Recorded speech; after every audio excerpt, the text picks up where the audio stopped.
এবার যে খবরের দিকে নজর রাখবো, টিএমসিপির গোষ্ঠী সংঘর্ষ। মেমারিতে কলেজের ক্ষমতা দখলকে কেন্দ্র করে টিএমসিপির দুই গোষ্ঠীর মধ্যে সংঘর্ষ, বাঁশ লাঠি নিয়ে মারপিট, জখম টিএমসিপির কনভেনার সৈফুল ইসলাম। গ্রেফতার ৩, ইতিমধ্যেই গ্রেফতার হয়েছে ৩ টিএমসিপি কর্মী। মেমারি কলেজের ক্ষমতা দখলের লড়াই, আর সেই লড়াইকে কেন্দ্র করে টিএমসিপির দুই গোষ্ঠীর মধ্যে সংঘর্ষ, বাঁশ লাঠি দিয়ে মারপিট, জখম টিএমসিপির কনভেনার সৈফুল ইসলাম। গ্রেফতার ৩ টিএমসিপি কর্মী।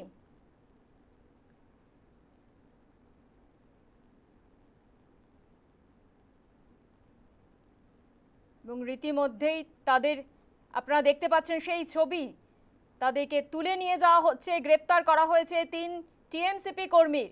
মেমারি কলেজের ক্ষমতা দখলকে কেন্দ্র করে লড়াই, সংঘর্ষ, দুই গোষ্ঠীর মধ্যে সংঘর্ষ, টিএমসিপির দুই গোষ্ঠীর মধ্যে সংঘর্ষ, অর্থাৎ কারা ক্ষমতা দখলে রাখবে সেই নিয়ে কিন্তু তৃণমূলেরই টিএমসিপির দুই গোষ্ঠীর মধ্যে সংঘর্ষ, এবং সেই সংঘর্ষ কার্যত ধুন্ধুমার পরিস্থিতি সৃষ্টি হয়, বাঁশ লাঠি দিয়ে মারপিট হয় এবং জখম হন টিএমসিপির কনভেনার সৈফুল ইসলাম। গ্রেফতার করা হয়েছে ৩ জন টিএমসিপি কর্মীকে।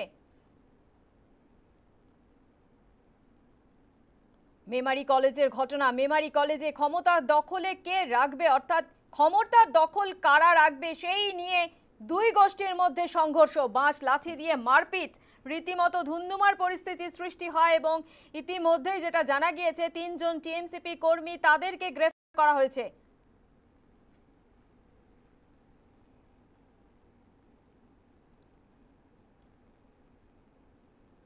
মেমারি কলেজে ক্ষমতা দখলের লড়াই, টিএমসিপির দুই গোষ্ঠীর মধ্যে সংঘর্ষ, বাঁশ লাঠি নিয়ে মারপিট, জখম টিএমসিপির কনভেনার সৈফুল ইসলাম। এবং এই সংঘর্ষকে কেন্দ্র করে কার্যত রণক্ষেত্রের চেহারা নেয় কলেজ চত্বর, এবং এই মারপিটেই কনভেনার সৈফুল ইসলাম তিনি জখম হয়েছেন।